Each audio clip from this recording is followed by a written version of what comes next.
The Nikki Glaser Podcast. The Nikki Glaser Podcast. Here's Nikki. Hello, here I am. It's the Nikki Glaser Podcast. Welcome to the show. I'm Nikki Glaser. I'm in Los Angeles, California. Andrew Collin is in St. Louis in his apartment. Noah is in Arizona. And here with me in Los Angeles, California is a friend of the show, friend of mine, comedian, just a wonderful person across the board, country music enthusiast, Carlisle Forrester. Hello. Hi, Carlisle. All this morning, since we've been gearing up for the show, Andrew and Carlisle have been singing country music.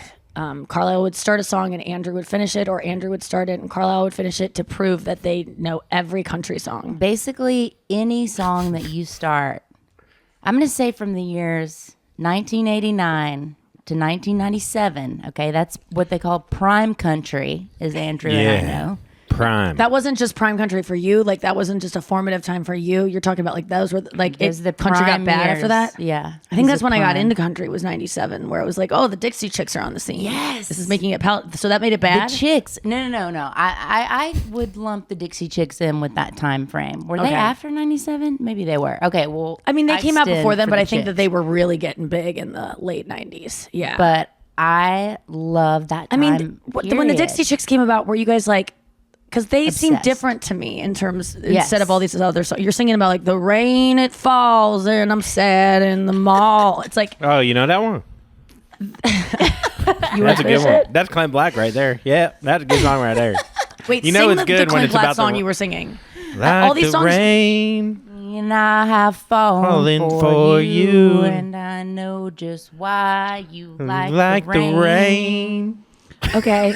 I second time around, first time you guys sang it, I was like, this is a dud. But now I'm like, I'm interested. I think it could be our single. Yeah. Okay, wait. I got oceanfront property, Property in Arizona. Noah, that's your song.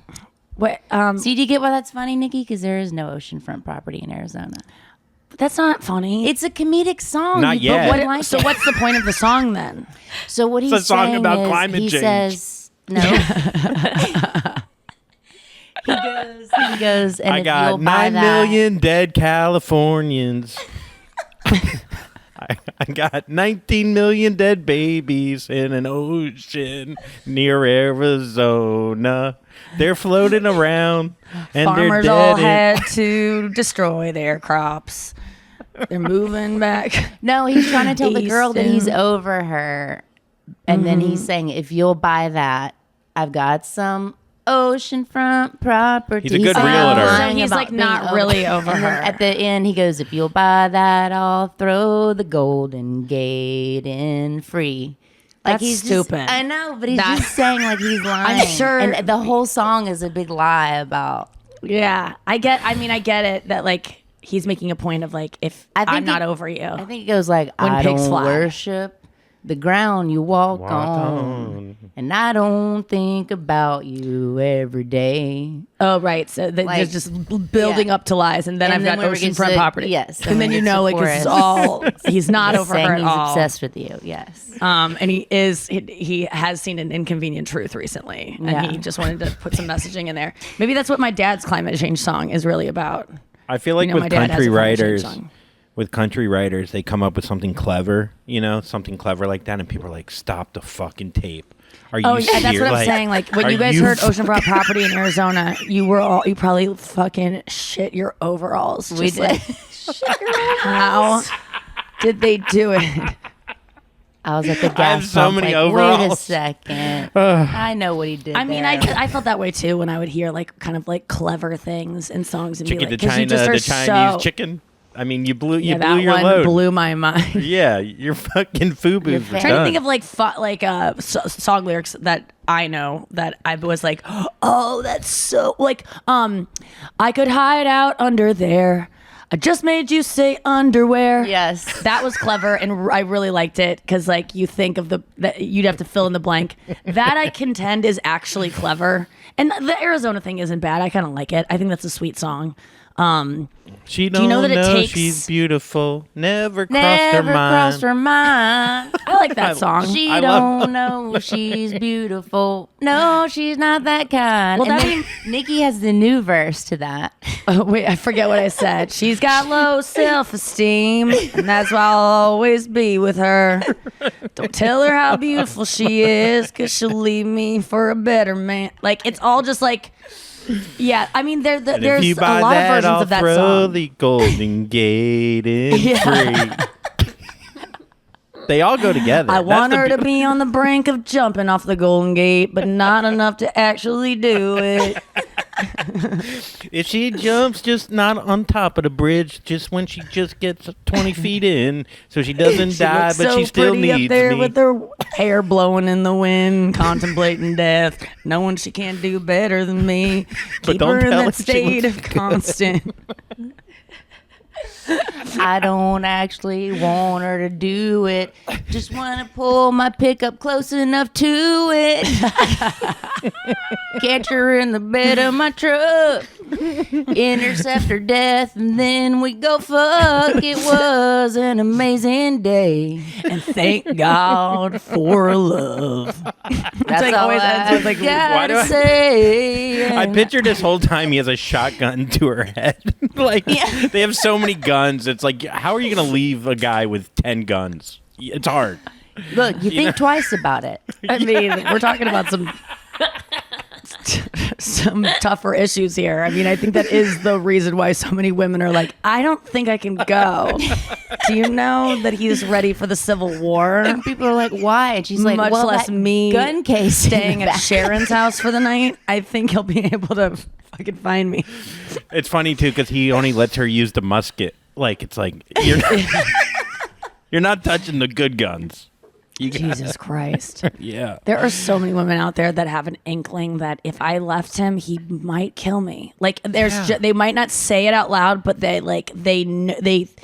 is something in the back. I mean, I thought people would kill me before. Like I've had like things where I'm like, this guy is acting a little weird. Like, am I gonna get murdered tonight at this thing I know he's gonna be at? Like, or Well, I know speaking of that he murdered- knows I'm that.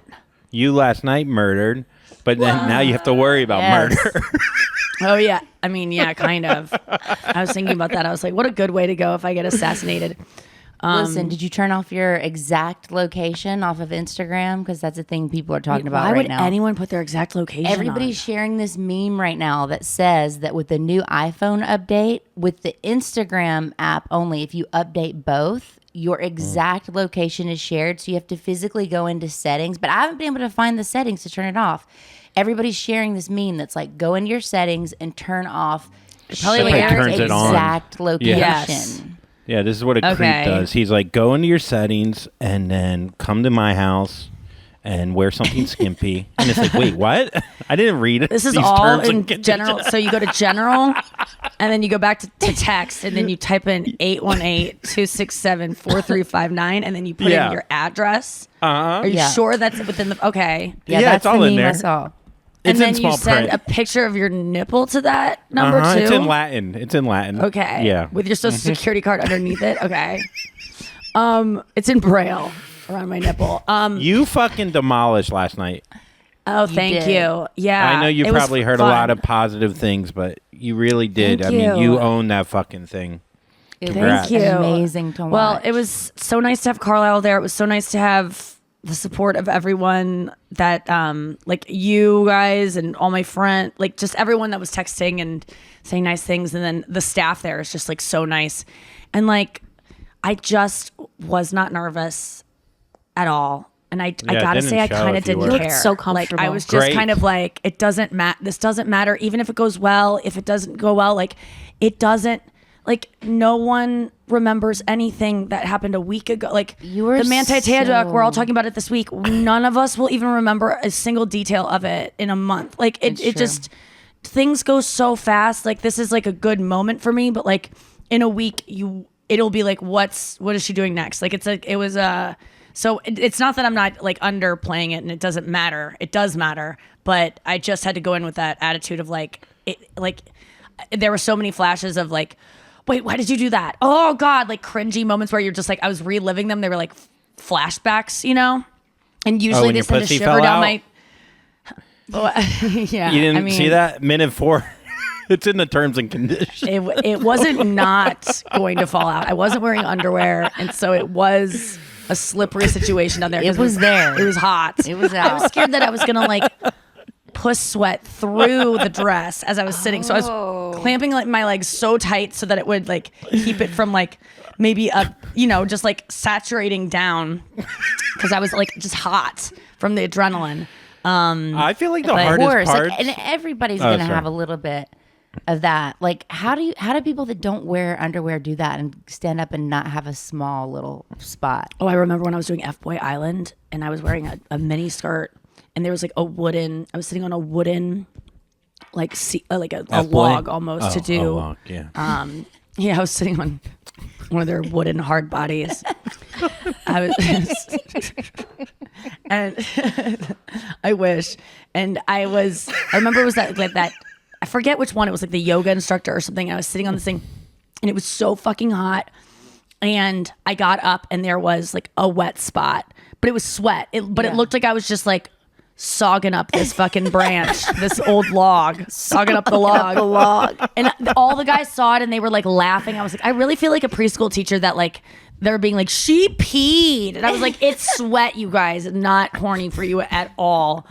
But yeah, I'm always worried about that, like leaving a puddle and having people. I'd rather people think it's just like sweat, pussy, like disgusting pussy juice, as opposed to like she's so horny for Danny DeVito or whatever. Whenever Brenna comes home, we call it business puss, which I think is a fun way to describe it. It's like not 9 to 5 either. You're working 20 hours a day with that thing.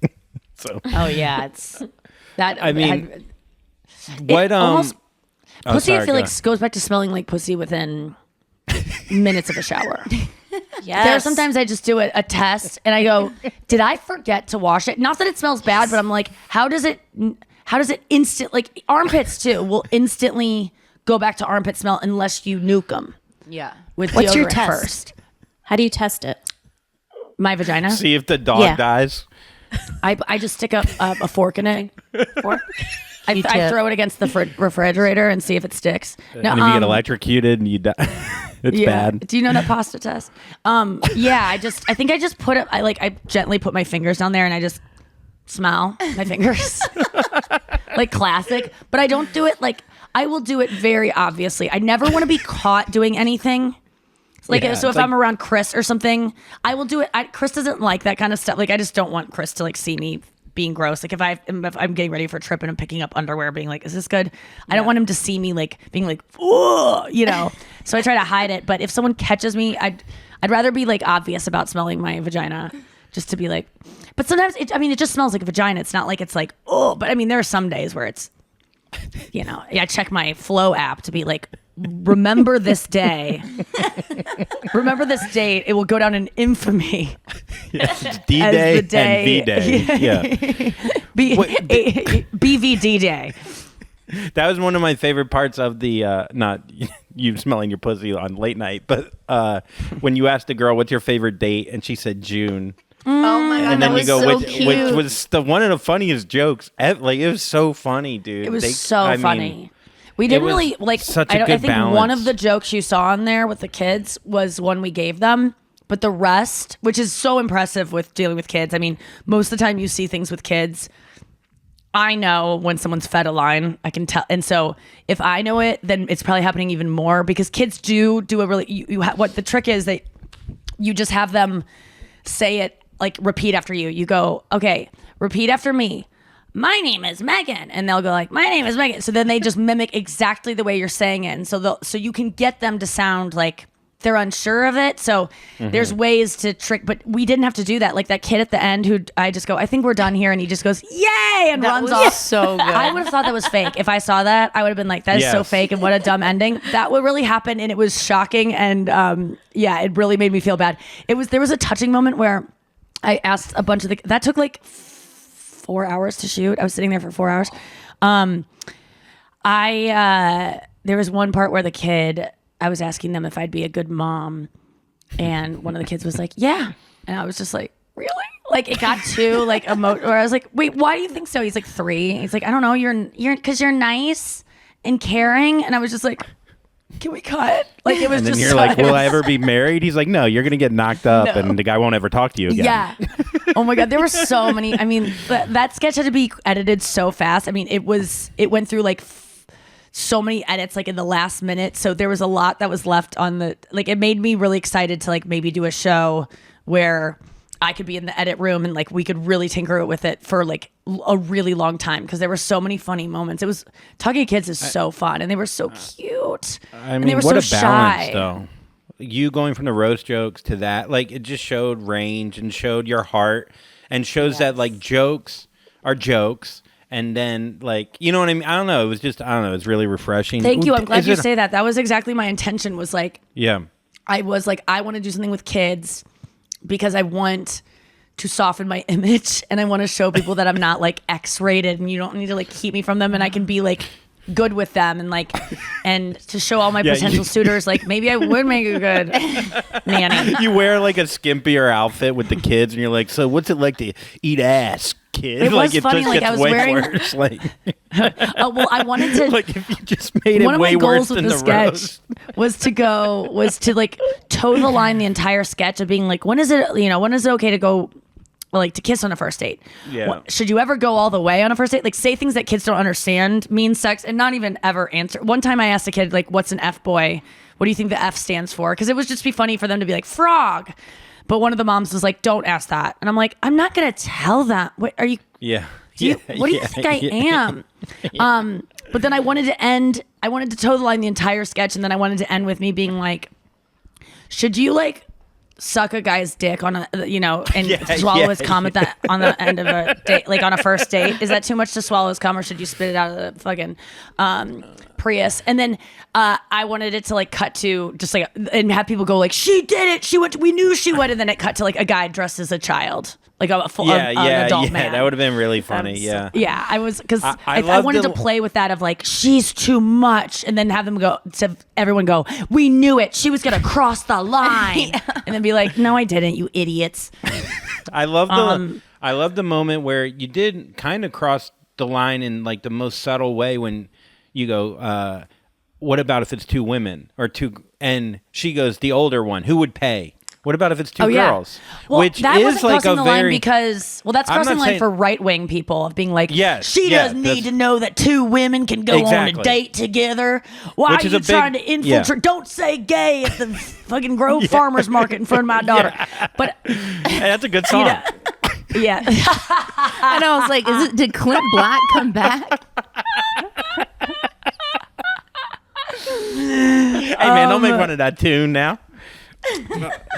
I didn't think it crossed the line like for someone like me, but like No, in but I was a today's little bit society, nervous. But it I was also like, had it in my mind the whole time that we were doing this very heteronormative questioning about dating of like who should pay? Is it okay to who should make the first move? Like everything was about straight relationships. So, and I knew that little girl was probably like, the thing is about now that I'm with my nieces and nephews, like they honestly don't know people are black and like think of that as like a different thing. They do, like I remember like trying to like be like, well, where's the black guy? Like ask, like we were playing like a thing on like, I don't know, where's Walter or something, and I'm just like, where's this? And I'm like trying to just be like, okay, that's a person, it's not a big deal they're black, but like where, and Lauren was like, they don't like know what that is. And I'm like, You're taught I don't know if that, yeah. that's good, but like they just don't and especially in California, like 2 women is like a bunch of their friends I think have 2 mommies. So she didn't blink an eye, but I loved her answer. that's so good, The dude. older one? And I like how she questioned it.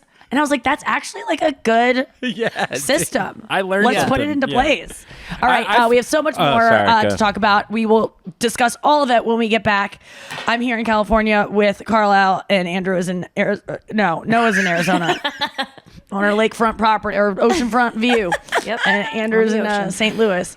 All right, we'll be back with more. Andrew!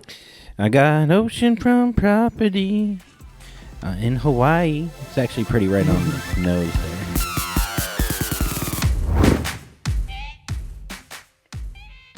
All right, we're back. What were I you got a saying, question. Andrew? Like, I feel like for me, if I was doing something like that, the hardest part, and I think when you have to read their credits of when you're in, like, she's doing this, she was on The Good Life, and it, like, do you have multiple takes with something like that, or like, you know, just like the little things where you have to read from the prompter where it's not funny, it's like, here's a little bit of seriousness. Is that tough? Like, because I feel like I'd have trouble with that. Well, it is Jimmy Kimmel Live, but it's actually not live. And so with the monologue, I stopped and started probably 4 times because I just messed up. Like with roast jokes, I've learned with doing, I just knew that roast thing could possibly go viral, and I did not want to flub a line. I just wanted it to be perfect. So smart. And I knew it would be tough in editing, but also the audience kind of likes it when you fuck up and then you go, listen, this is TV. We're all having fun here. And it just like kind of cuts the tension of like, this is a taping. So You taught me that, and it is so pro because it takes absolutely nothing away from it. You're just like, oh, I'm going to take that again. Because why have this perfect thing where you just, flub one little thing when and you then could the just say the word whole again? rest of the time you're talking, you go, I fucked that one thing up, and then it ruins the rest of your performance because you're still hung up. So I just stop and say, can we go back? And so they I could tell they were probably like, okay, this is a little too much. Like she's taking liberties with like doing things over, but I just wanted to get it perfect. But then they were able to make it, they just need places to cut, so that it would look seamless. And so they ended up making it like I think they full screen, they would go to images, and they found a way to edit it that was easier for them. But that's all I feel bad about is like this editor is probably like, Jesus Christ, I want to go home today. Like, or this is Thursday, it's our last day. Like, come on, lady. No, I think it would be worse if you flubbed the line and then he was sitting there trying to figure out how to fix that. It's like you're so pro, you just do it for him. You're kind of usually editing that's something that would make live. his day hell. I just know anyone that's going to give me a late night show is not there in that studio watching me flub. They're watching it online. And so that's more important. Like, it's no, better. word's going to get out, I think. I'm pretty sure. I mean, it could. I'm going to tell someone. It's a tight If that got out, they would also word should get out that I'm really fun to work with, or that I'm really easy to work No, I with. know, That I'm I'm like fucking it. all the things behind the scenes. But no, you should tell everyone. How's the interview But process? that part that 'Cause, you're like, talking about of like, her from 4 seasons on The Good Place. She has a She-Hulk, the whole thing. That is honestly, reading a teleprompter is not, for some reason, to some people it's not easy, and it's just never been a struggle for me. Like from Nikki and Sarah live days when we would go live and have to read a teleprompter, I was always have a natural inclination for that. I would like the way that some people are just like natural born athletes. Yeah. I can just read a teleprompter and like navigate it pretty simply. And there are moments where I'm sure there's times where I flub up lines because I just like there was something yesterday that I couldn't get the wording of because it was like 2 words together that just didn't seem right to me, and it's not the way I say them or something. But in those intros, no, I just got lucky and got them right the first time. It didn't even occur to me that they could fuck up. I think the second I go, this could fuck up, then it fucks up. But with the interview, feeling like when to come in, because everything has to be tight, right? that's but you the gotta, hardest part. Yeah. So how do you By know? far, I was like, God damn it! Like the monologue, I was not worried about at all. That was just like, oh, I do this all the time. It's like doing stand up, and it was easy peasy. The interview is like the hardest part, where I was just like, how does it because feel you sitting can't at that really desk? plan though? it. How does it feel sitting at the just- desk and looking at them? Does It it? didn't I sound love like the an desk. interview. It just sounded like you were chit-chatting with them. It was so natural. And even like when you threw thank to you. She's a the pro. like when you threw to the video, I know the behind the scenes stuff. I just could not believe, I would not have expected you guys going to the video of Jamila getting kicked in the puss, and it just seemed like they just had it ready. It was so seamless. Well, they have everything ready. Like, it's such an interesting, like, the way, I mean, the producers for these guests, like, you don't know. I never knew what went into having a guest on a late night talk show. They interview them. These people like they give you packets, like a thick packet of information about this person, about every, thing. They've been like doxed for you, like everything about their life.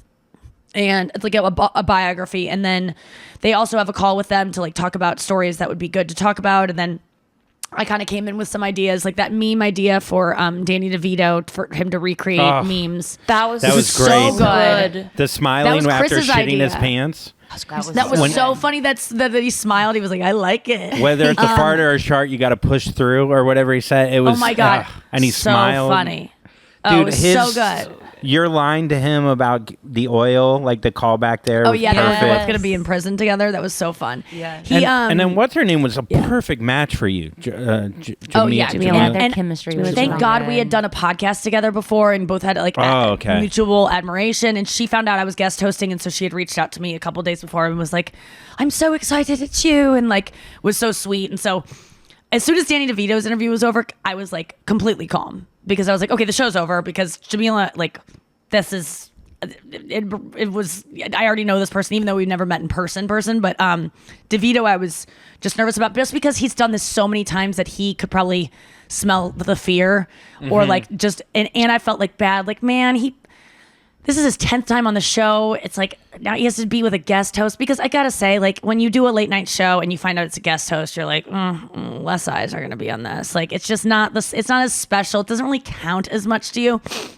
So I kind of felt like bad that he was on when I was on. So it was just nice once that interview was over and that meme thing like really made me feel like we ended on such a high note and that was really fun. Like I mean, found his out like, Arnold the things I story- like to do.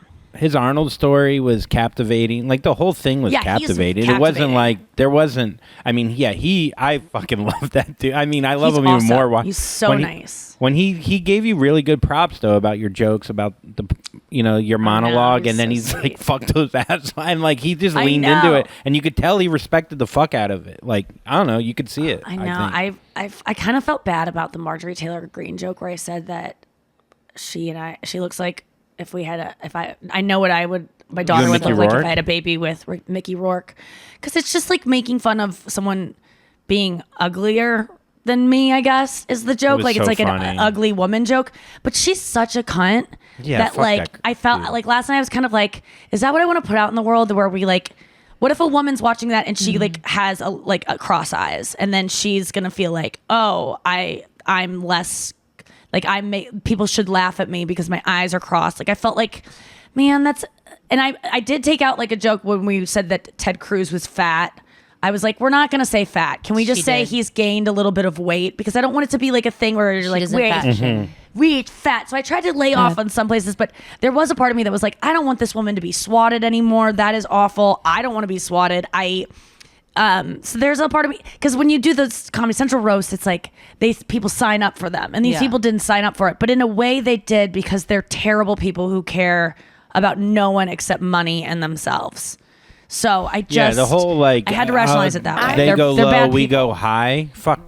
Sometimes you just gotta meet them at No, the. it's at it's the fun. bottom of Roast the- so That's- mean. That's just I gonna just bomb. like it We go low, we go high Trump doesn't thing. It's work. like I just couldn't even articulate how much I hate him. Like a roast joke couldn't. That was such a good. It couldn't like.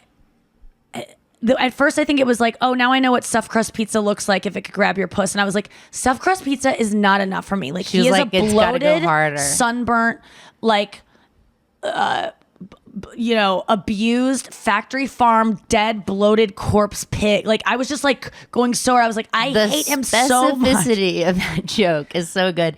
I was Yeah. so impressed by y'all just working up until like the last moment. Like the writers would come in, they would rework stuff, then they would go retype it all out for her, then come out with more stuff highlighted, then they go over it again. And that process is just like all day. All and day. It's an ever-changing, malleable set. And it's just really impressive how you like can like retain all of that as it's just this moving, ever-changing organism, and then you deliver it and you remember like all the beats. That's my It's favorite just- part about it is like you up until the last second. Like I put Yes, on the dress and I was literally like, is it 5 funny to minutes say before. that if this goes bad, we're gonna green screen Jimmy Kimmel into this dress? And they were like, that's great.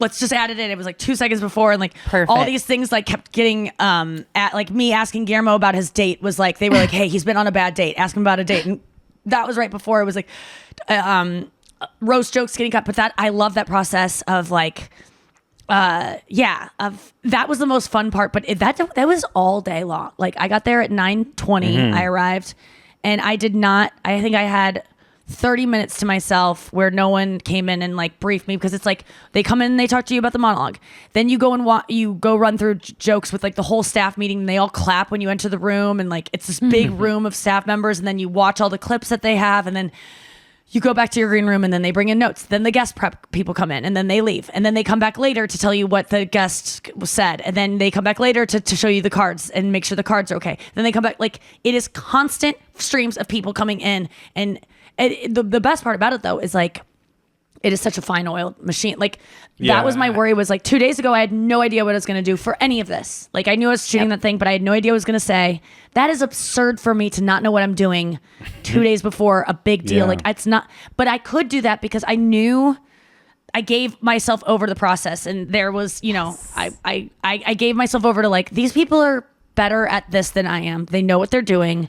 If they're not freaking out, I don't need to freak out. And it was a lesson in not thinking you know better, not trying to control things, because they did say to me, like, we're so glad to have you as our last guest host, because it's hard for them. Like, I'm sure they Jimmy did has it like been, that on purpose, so they could go like cruise control a little bit. I don't know. You're so good. You were the perfect vehicle for all of their talents to just like shine through. And when I was watching you last night, I just want to tell you, like, at the risk of like losing our work relationship, like, you are meant for late night TV. Like, you just fit perfectly. I disagree. You're I need this job. Andrew? Trying to have a touching moment. Don't ever have aspiration. I do look pretty good with a mustache. Cut my legs I don't off. know. I definitely see it in your future. You just For sure. You just fit that role so well. It was so fun. Thank you so much. I really did. I'd love for you to loved get the it. job, and then you cut to like 5 years from now where you've done 1,200 shows, and you show up there at like 4:30 in the afternoon. You're like, okay, what are the fucking jokes? Okay, I gotta read how less of a process you would be. So I sent Chris You my just- schedule to be like, this is what my life would look like if I had this kind of show. Like, it's interesting to see the rundown of like all the meetings stacked and like what your day looks like. And I'm like, it's a legit 9 to 5. Like, I don't think I've ever like had that. And he was like, Jimmy does not come in at 9. And I was like, oh, like, you get to a place where like you don't have to come in that early. This is because they have to explain everything to me. But then I get there and I realized I think he does. Like, Jimmy Kimmel is like, he crosses every T, dots every I, like everything goes through him, and you can tell it does. Like, that staff, everyone has been there forever. Everyone, they have rituals where like when you run out, they're like, best show ever. And you have to fist pound everyone, and you have to like hit a certain thing on the ceiling, and like you have to like, there's all these like fun family rituals. There's tons of, everyone there, you can tell, is really taken care of and like loves their job. And but I would have to work it into a thing, like in terms of our guest cards. Like, I looked at what Jimmy has generally when he has a guest, and it looks like some pages out of like Moby Dick. Like, it is fine print, like he has all the questions, like details, lots and lots of words. And they said he worked up to that, where he's able to like conduct an interview, read these like long paragraphs, also deal with the prompter, and like, but I was like, I just want words, like bullet points, like Arnold Schwarzenegger, cartoon with daughter. Like, I just want big. And so I think if I did it, I would probably do it in a way where I could show up at 3 some days and get it done, just because that's would be the best show for me. Whereas Kimmel, his best show is if he is like, he needs to be there at whenever he shows up. So I think it's just like, not one size fits all, but it does take it takes a lot. Like, it would be fun to get good at guest interviews where you would just be like, oh, I'm an old pro at this, because it is so awkward to go from a conversation to go, all right, well, thank you so much. You can see Carlisle Forrester this fall on, like, it's so awkward to go from a story to find an out, like all those little things that you kind of watch interviews and you go, you never pay attention to them. Think so about doing it natural yourself. at it. I was not. I had some really awkward moments that thankfully they cut around, but like that was the joy of doing a show that's not live. And literally no one does a show live on TV ever anymore. There's so no reason to. You don't need to. And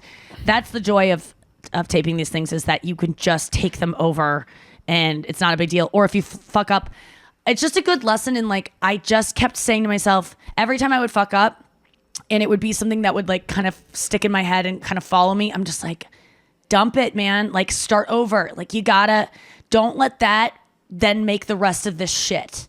Like it's gone. It happened. Leave it. And like I was saying, throughout the night, I kept just like having intrusive thoughts of like, oh, that was a really awkward moment. Why did you say that? Oh, you forgot to say that really funny thing. You could have said that. And it was just like, it's done. What is the point of this? So that next time you're interviewing Danny DeVito as in a green dress, you can say that line. Like these things you are worried that you didn't say, this is not helping anything. It's just making yourself feel bad. Unless I'm worried about things that I go, next time I want to do that differently.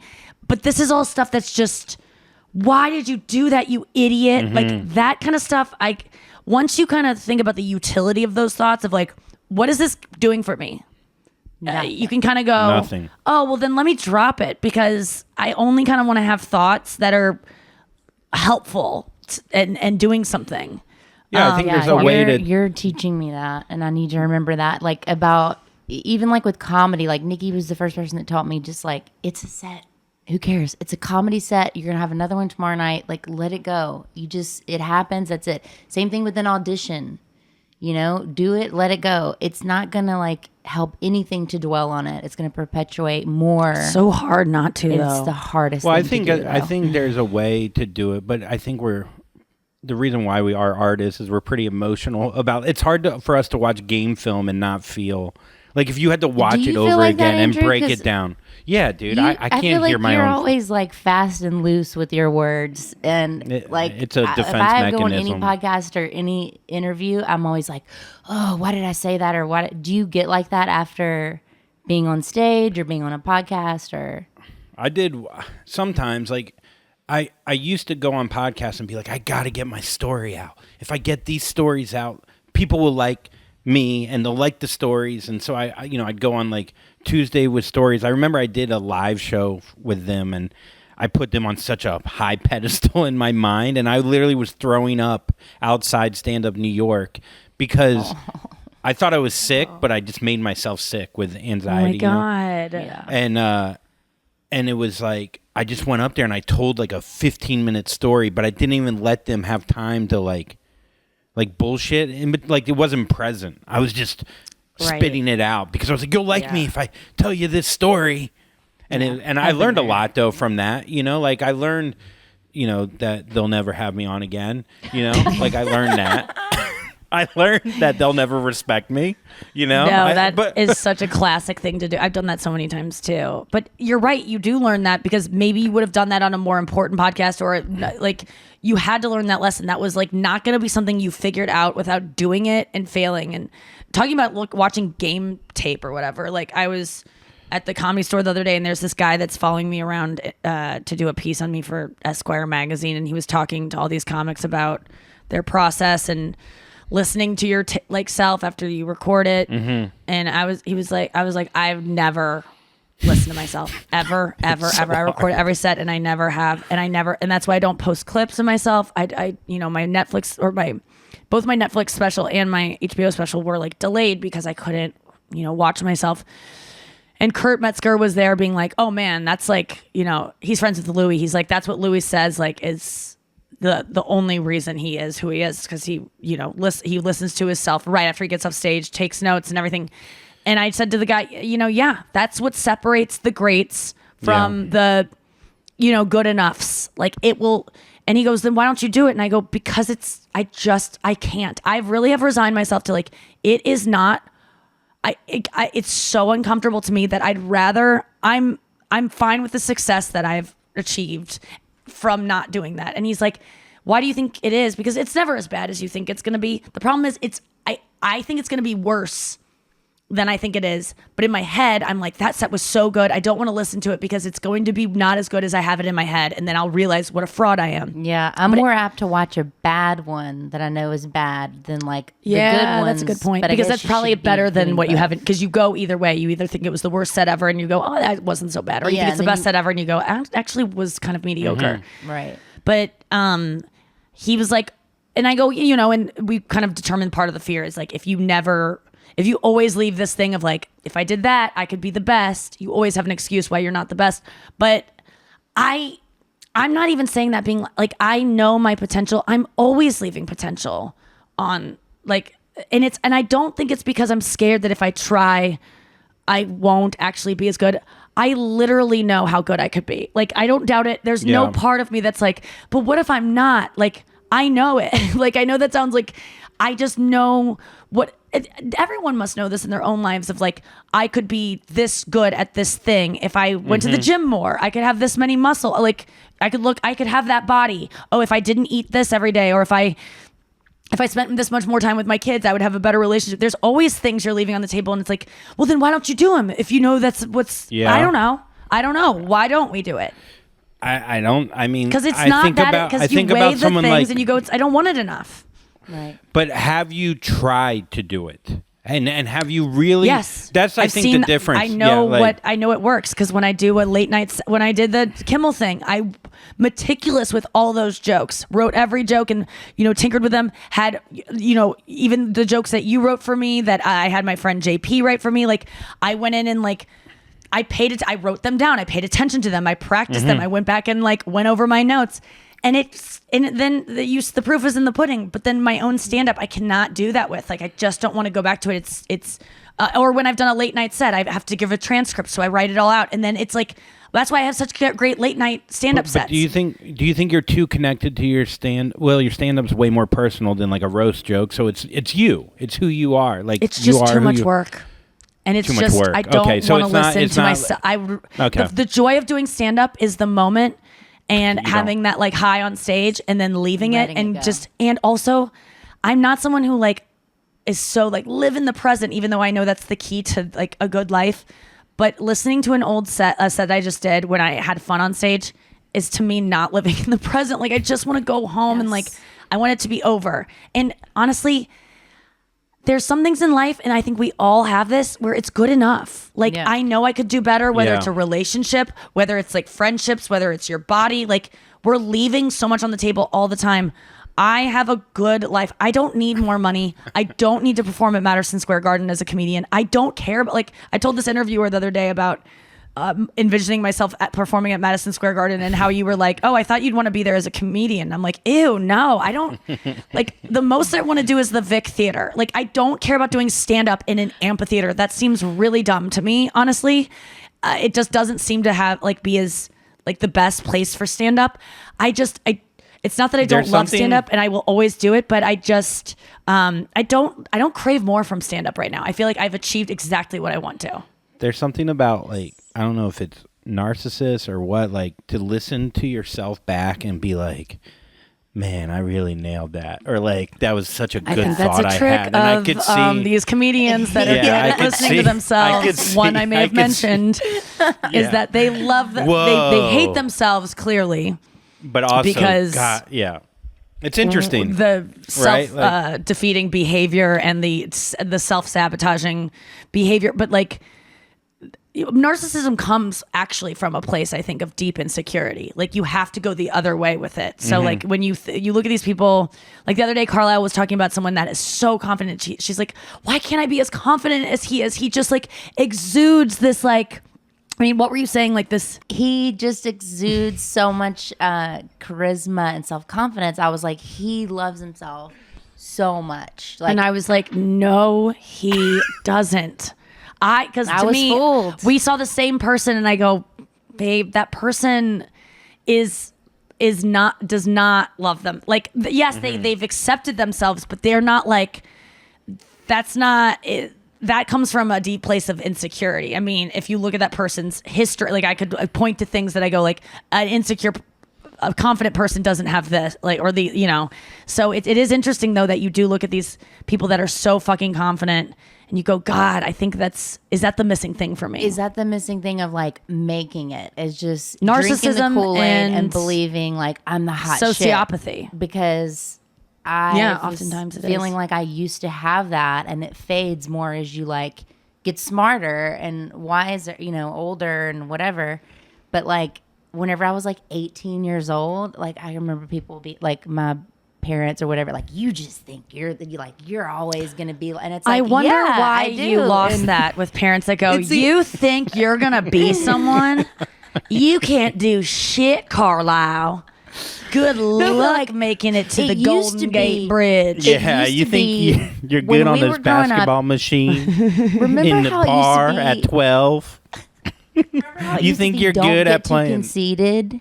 Remember the word conceited? You don't even hear it anymore. Yeah. People used now to be it's like, Well, confidence "She's so gets rewarded, conceited." dude. Even And fake it was kind of confidence. like, yeah, and now it's the total opposite. It's like, build yourself up. Yes. If you come like, on and you talk can. about, there's this guy Andrew Tate who just got kicked off everything. Oh, right. Yes. But whatever you want to say about freedom of speech, whatever. But he just talks like this, and everything is confident. And I take women by the hair and I drag them around because I'm a strong alpha man. And everyone's like, "Whoa, dude, this guy talks clear and with authority." And they get fooled. You fool Yeah. young kids like.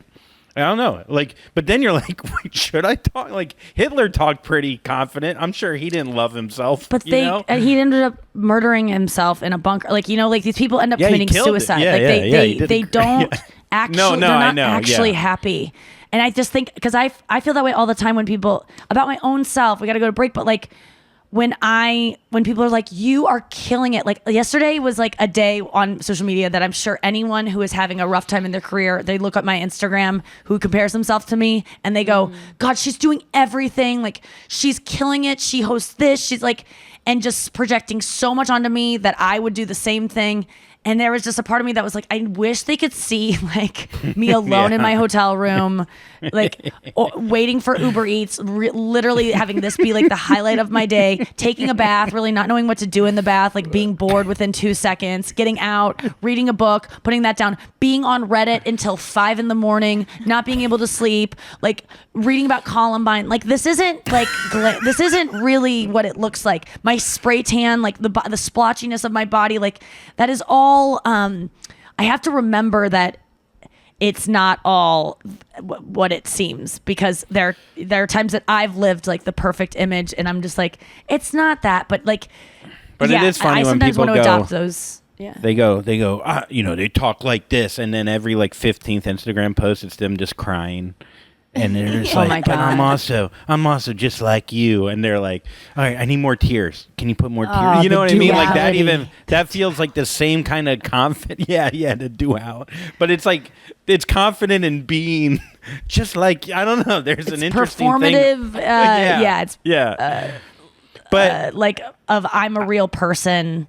Even I though I also still have a have ring light on feelings. me and I'm crying with a filter on, a cry filter.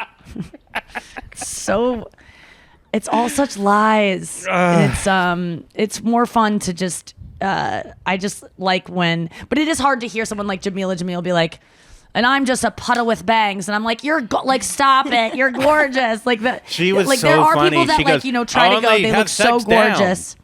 she Yeah, goes like and this. you go, She's like, oh, I'll only bang my way down. Like, and she's, yeah, I don't know. and Yeah, you go, yeah. honey, I think you could bang your way to the top. You were like one of the most stunning people I've ever seen. I was literally gobsmacked looking at her. Like she was one of So those people that you beautiful. see in person and you just go, whoa, I get why she was discovered. Like she just radiates. So, yeah, some It people was I cool don't to like see that. two I of don't the even let them Fanta have. colors getting together. I know. Like, it we was were so colorful. colorful. It was That such a awesome. good- You never see that was it. such a You good never look. see Yeah. that. Like, It really yeah, it don't. looked like we were like Dumb and Dumber going to the party. oh shit. That's how, right? Yeah. All right, we got to go to break. We'll come back with more right after this. All right, we're back with Carlisle Forrester. We are going to play Top One, Bottom One. It's Monday.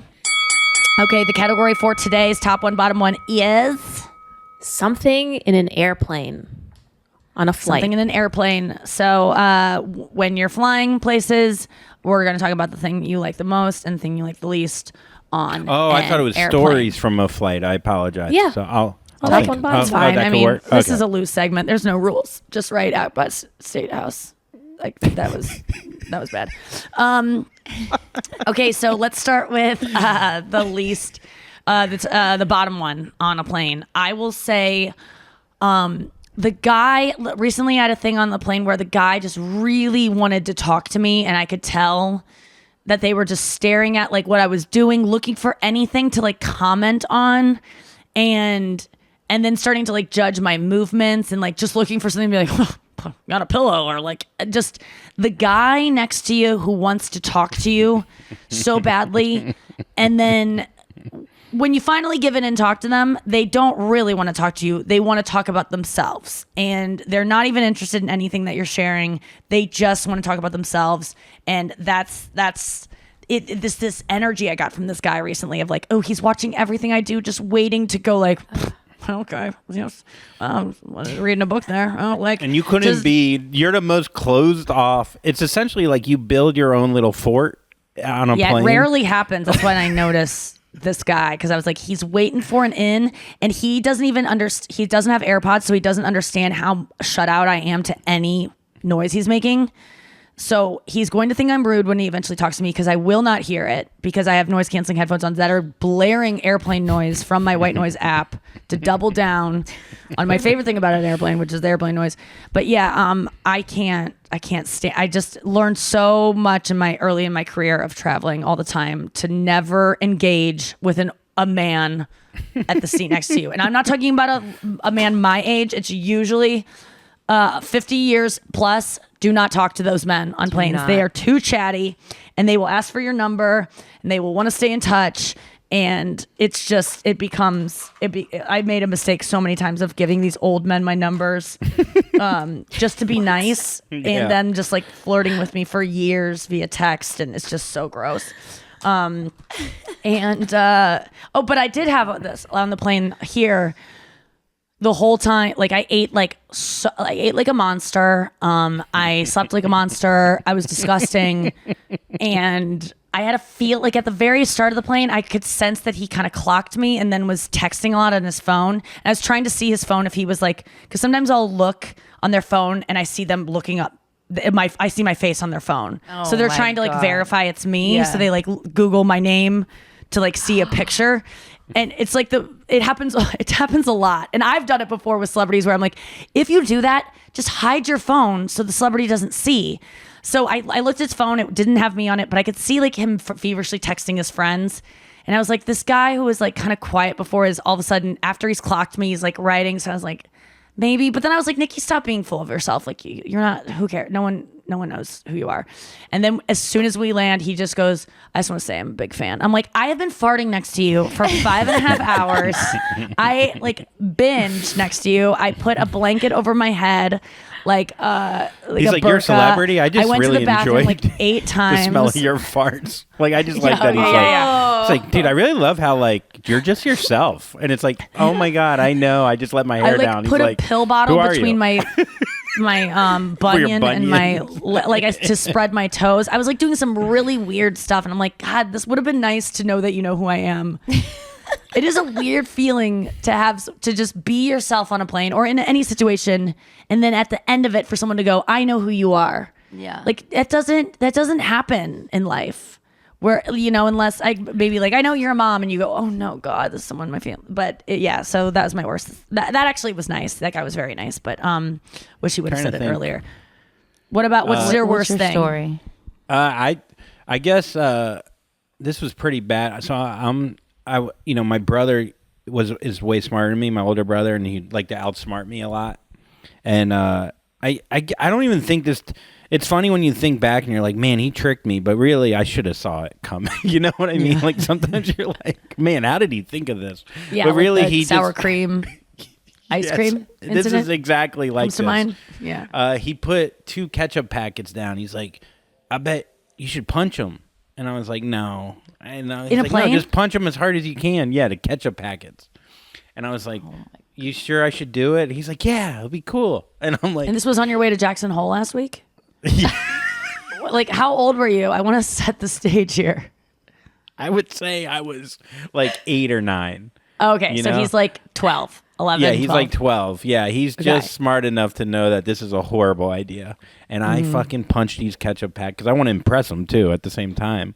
And I punch him, and the ketchup flies like 7 feet and lands on like a 140-year-old woman's face.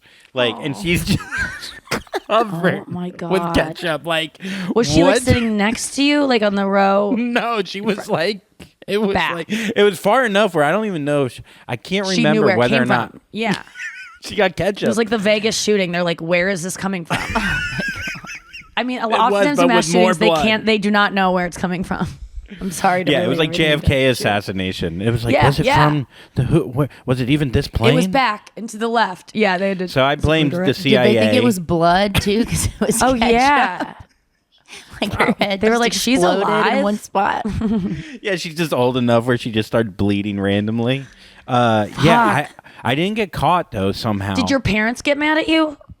I can't remember if they were even on the flight or listening to us or talking to us at that Okay, time. yeah. I think my mom was drunk and my dad was looking at reports. As long You as know you what they didn't do. catch up on those reports. I don't know why. It wasn't like, I guess I didn't get in that much trouble to think back, but I just felt so horrible for this old woman who she didn't need to Who get like ketchup. screamed? Yeah. And then also, like, I feel bad for that kid being so dumb to do that. You? You know what I mean? Yeah. Oh. I like that we're looking at him as not you. But yeah, he was just a kid. He didn't know nothing. I remember one time spilling ketchup on my hands and walking to the bathroom at a McDonald's when I was like maybe in 3rd grade, and this man was like, "Are you okay?" Like he thought it was like blood all over my hands. And I remember being so scared by his reaction. And I was just like, I don't know. Like I just remember being like, "Oh, that's what it's like to get like real attention from some too much like someone being Dude, so concerned about you that it was just like, Jesus Christ, chill out, old And man." then you're He was like, am "Just I be sweet." okay? Like, am I okay? Like, you start questioning Yeah. everything. And then you started remember telling me like, someday you will start bleeding, and it means you're a woman. And I was like, they're too young for this. Where's my dad? I handed my brother a knife one time, and he took ketchup and he put it all over his hands and said I Yeah. stabbed him. And I was running around crying, thinking I stabbed my brother. That was in Jackson Hole. Crying That with was joy. Yeah, yeah. I'm gonna be the successful one now. Okay, Carlisle, what about you? Okay. Story or just like thing on a plane? That's the least thing you I'm like. just going right to story because I had to do the worst thing, which is move Blow my. the flight attendant. blow the, I blow had to the. move my. To get The moved to autopilot? Economy Plus. Did you I fuck the had two autopilot? cats. The autopilot. I had to get my 2 cats to Mississippi. Nikki remembers this. It was right before I was moving in with you to do Dancing with the Stars. And we thought we were going to live in this apartment for a lot longer than we actually did. Yeah. But they didn't allow pets. Reminding me. So I had to get these 2 cats back to Mississippi in an airplane bag that goes under the seat. Oof. 2 have to fit in the one that goes under the seat. That's the rule, the FCC rule. But That's then the cat roll, yeah. Fuck cats. I already had them drugged, whatever, and they're like, like fighting in the bag. How did you but I'm drug like, these things, Carlisle? Cat. so they wouldn't fight. So No, you how just did get- you drug them? your vet Heroin? will Oh, okay. prescribe it. And Okay, so I didn't know if you Benadryl them I'd yourself. already prepared for them to be in the bag the whole She hot time. bagged it. She just blew a bunch of smoke into the bag. Just smoked them out. No, so then the flight's about to start, and the flight attendant comes around, and she's like, "Okay, you need to take one of the cats out of the bag." And I was like, "What?" And she's like, "One needs to go in your lap. She goes, the one cat's out of the needs to bag. Out of the You bag. got 2 cats in there, and everyone knows it. It's coming out of the I was bag." like, what is this, a late night show? I was like, that is the worst idea ever. The bag's like, it's like, oh my But why god! did she Like, make you take one out? Why did she I make you? just that's the rule. Like one has to ride on your lap. So I was like, which one's gonna be more docile? And I just got like the older one and pulled her out, and she's trying to like jump on the plane, and I'm holding her, and then she just took a shit on my lap. Oh, just from stress. She was so stressed out, and she was medicated, and I felt so bad for the people next to me. Because they're like, who is this? Who brings 2 cats on a plane? Like, I look like a crazy person. Oh my God. But it's because I have to move them back. Like, they both live there now. So, like, it's the one time in life this is ever going to happen. But for that one plane ride, I was that. This is a lesson. Girl. Like, don't get don't get animals if you don't. don't have a plan. I know. Well, they lived for 22 years. I mean, I had these cats since Oh, when- 2005. And things were fine then. Yes. Oh my Who is this God. flight yeah, attendant that oftentimes makes- there's so many times where people have to move, or like there's situations where people are like, I don't know what to do with my dog. Like, having pets No, I would never really give it holds up. back people from so many things. My in plan was life. always for them to go to their golden years in Mississippi, which is what's happening now, which is a great life for cats. Were the 'cause people next to you being like, oh, you could hear them like huffing and puffing? They were laughing. They were these two boys that were like that's on their way good. to a wedding, and I think they were cousins. Oh, and they were good. just like, "No, man, oh," like because it smelled so bad. Oh no! Were you And I was just like, apologizing? "I'm so sorry. I'm so sorry." And she's Were the just cats shitting, fighting and I'm just in the dinging bag? the thing, trying to get it. They were I fighting can't get in the over bag. it. Oh, they were. Was there fighting shit in the bag too? Were they like shitting? All in the bag. They had gotten sick and everything, and I'm holding Avery. the Carlisle, one- why didn't you just? Why did you do? Like, When did we you got- know that the cats were gonna do this? I think it was the medicine that the vet gave them, yeah, just probably. relaxed them, and it relaxed their bowels. you guys stop giving your cat. Like when people fly with their animals, they medicate them. It's just such a bad idea. Just, I don't know what it is with cats, but with dogs. Just put them in the bag and stop checking on them. Just like be confident that that's where they belong, and your dog will like read your energy. It was the best advice I was ever given. It changed the way I traveled with pets. I was always dealing with dogs that were doing the same thing, freaking out, shitting, like scratching your the bag, energy. trying to get out. Yeah. And then the second these gay guys were like, "Oh, you're traveling with a dog? It's rough, isn't it?" And I was like, "I don't know what to do. Do you have any advice?" And they were like, "Once they are reading your energy. If you're nervous about them in the bag, they're going to be nervous about being in the bag. They go in the bag. You're confident they should be there. You're going to take them out when the plane's ride is over. If you are just confident they belong there and that it's not a big deal, and you're not constantly like, are you okay? Are you like, they're not going to worry about it either." And it was like magic. I couldn't believe how it worked, where I was just like, "Luigi, that's where you're going, and I'm just leaving you there, and you're fine, and I'm going to go to sleep." Never an issue again traveling with pets, but I'm sure it's different with cats. The problem is Carlisle shit her overalls, and then the cats were Look, I was sitting in a pile of stuff myself. I was very nervous. Final thought, man. Noah, what's your least favorite thing about a plane?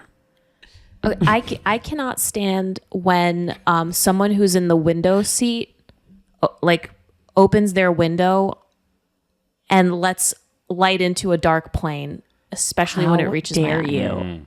My dad does that. My dad loves a window seat, and if he's sitting in the aisle and someone is the window and they don't open the window, he goes, "You're not even opening the window." It's like, what's the point of sitting next to the window? Like, he'll start huffing and puffing and being a little baby about it and be like, I mean, I like the window. I would use the window. Like, he loves the window. Then he gets mad if you're on a Southwest flight and you pick like a seat for him that is on the wing, because then he doesn't have a good view because the wing. Like, he loves What's he window. looking for out there? UFOs? What is he doing? He just likes the view. I mean, it is kind of impressive. Air travel is amazing no, I that know. you get to be We that should high be up. But like, amazed. Yeah. It's okay. my to dad look has a wonder through. that is like a childlike wonder. It's right, but when it is dark on a plane and the light is abrasive, you should or shut the the sun window. is setting, or the sun is However, rising. get a sleep mask if you don't like. Because the other night I was reading on a plane and it was dark, and I put my overhead light on because I wanted to read this book a tangible book, and I felt bad because I'm like, oh, the cabin's dark. I'm putting on this reading light, and then I go, if people don't like light and they want to sleep, get a fucking sleep mask. Like, there's a solution if you don't like light. So, but I know some people don't like sleep masks. You but see know light what coming in, let that be your cue to wake up and see the fucking Grand Canyon, because and it's on the left side of the plane, even though you're on the right. So look at the Carlisle's flown enough. the ocean where view. If you look out a window of any plane, you see the Grand Canyon. It don't matter how far you are. That Grand Canyon, it's big. It's grand. It's big. Okay, what's your favorite thing about being on a plane? Can I just say one more thing I hate real quick? I hate when people put up the airplane map of where we're going the whole time. Oh, I hate it so much. So I have to look and go, we're in Tennessee and we have to be in Alaska, and you fucking are watching now, you prick. Now I have to watch for slow-mo of this fucking... I was like, I hope it crashes on there. And they I really hope you do see watch it it. just- These people just Yeah, like have yes. these people are such control freaks. They need to feel like they're in the cockpit some way. So they have like, this is control freaks that are watching this. They're like, You're oh, so the right. That is elevation so right annoying. now and the Celsius to the Fahrenheit is quite cold up here. Can you believe that?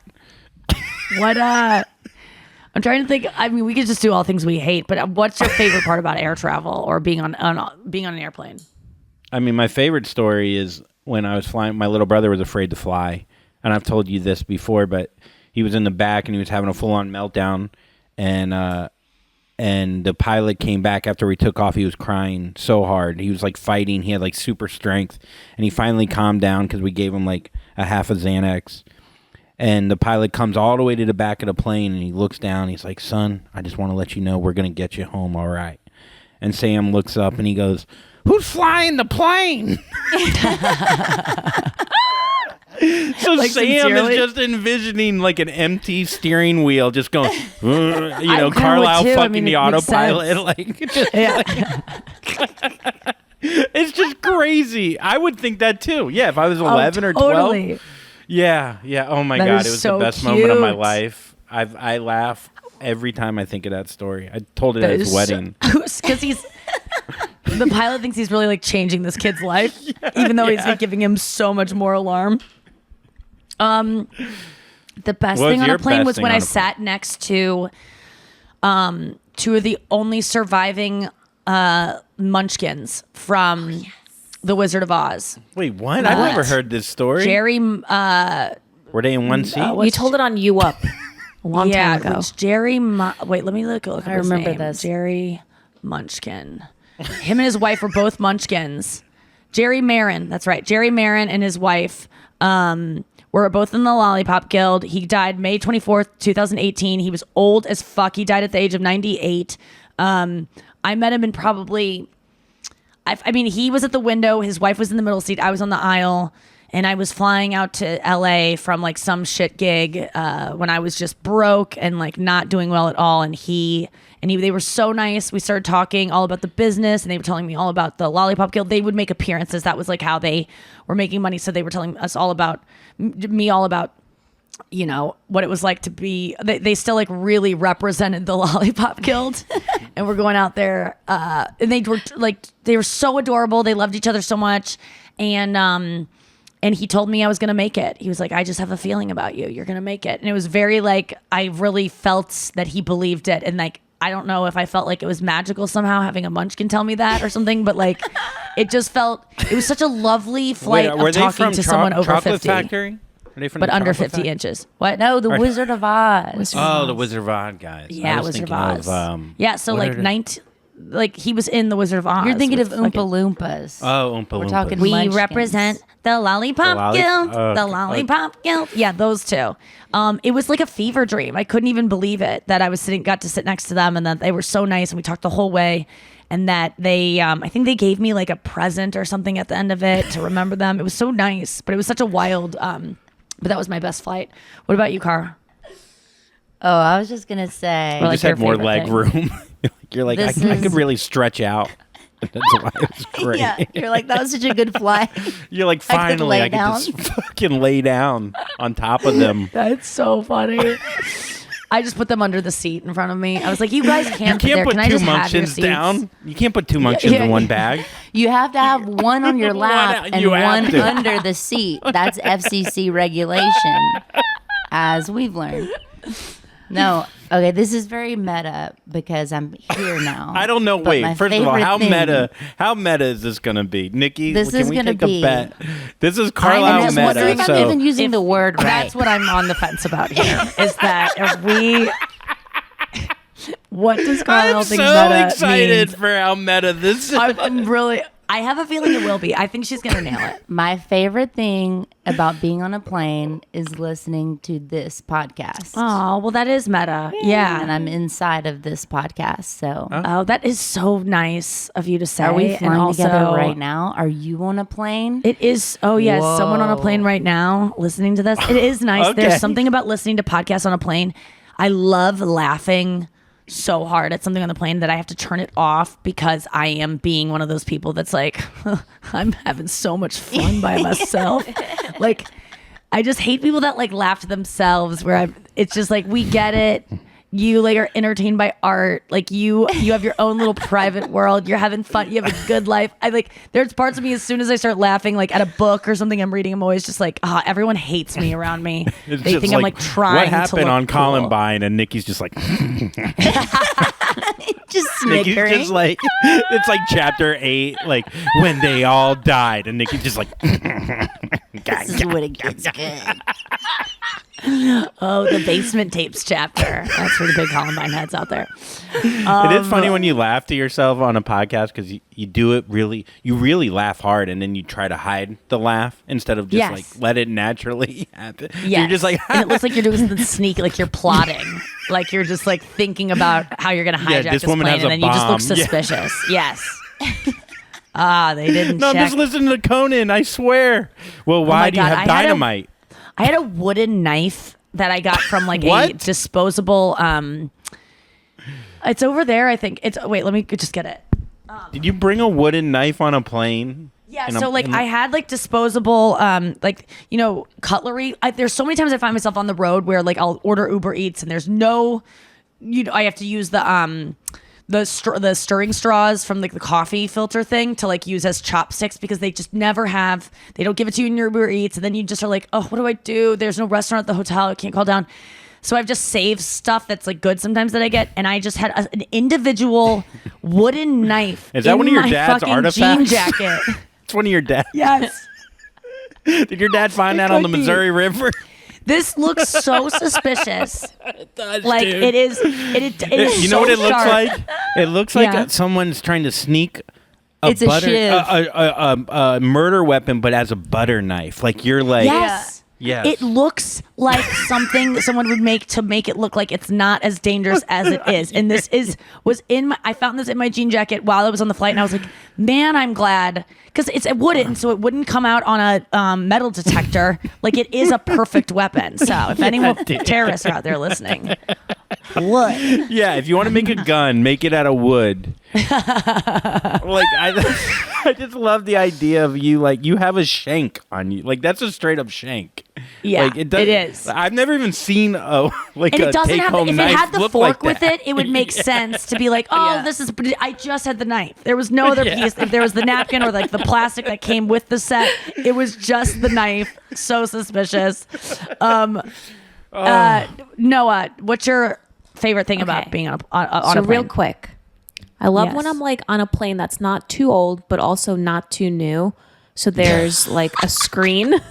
So true. I I thought you just were think gonna it say won't so it doesn't crash. like break apart in the sky. Yeah. Yeah. No, and been through they some. have a map that I can track the flight, and I can see it in the 3 different views, like zoomed out, medium. no, Oh, We're you're just that listening. person I hate. That's what Andrew I hate you. I hate you. That's what Andrew hates, Noah. I fucking hate you, Noah. So you're going through each of the views where it goes like 3D and it like goes around the plane. Yes, and it tells me how much And time then it I shows the have bird's left. eye. Yeah. Because I like knowing how much time is left. Like I like Okay, but knowing. you leave it on? These are people who want to be in the cockpit. They can't be. It's the closest they can get. I get it. I know that is exact. It's Noah. That's who that person is. It's Wait, do you leave it Andrew- on the whole time? You're gonna hate this answer. The answer is yes. You don't. It was you the whole time. I'd rather have a cat shit in my mouth than Now watch I know you. if we ever fly anywhere, I cannot sit next to Andrew because he's gonna want to kill me. No, we're gonna have to have I love one that munction. interactive map that keeps going from like. I love I know exactly what you're talking about. They I give you know. different aspects of the plane. They tells like you the elevation. they and- trace around it. They show you where you are like in comparison to Africa. Yeah, you have like that gives you like a little steering wheel, so you pretend that you're flying it. Well, look at me. Okay, and We're gonna have 15 munctions in between us. I'm telling I you. also like to do this. I like to turn the screen off, listen to a little bit of a podcast, then turn it back on and see how far much you've come. the plane has moved. Okay, that's. Oh, I don't mind okay. that. I don't Andrew's mind. okay. Andrew, we need to get you a sleep mask so you don't have to deal with these people. Sleep masks would solve most of our issues except Carlos cat shit. I need a that sleep you note need. for your. Yeah. It goes over your a nose. sleep nose. If you pull the sleep mask down, Nose. solution. I need a sleepy nose. All right, guys, that's our podcast for this Monday. We're back in action. We'll be here all week. Thank you so much for listening. We will see you tomorrow on the show. Don't be cut and Jack. Come to Nashville, August jackfruit. 30th. Zanies. Yeah, there you go. Yes. Tomorrow night in Nashville. Go see Andrew and come see me in Vegas September 2nd. We'll see you out there. Bye. Bye.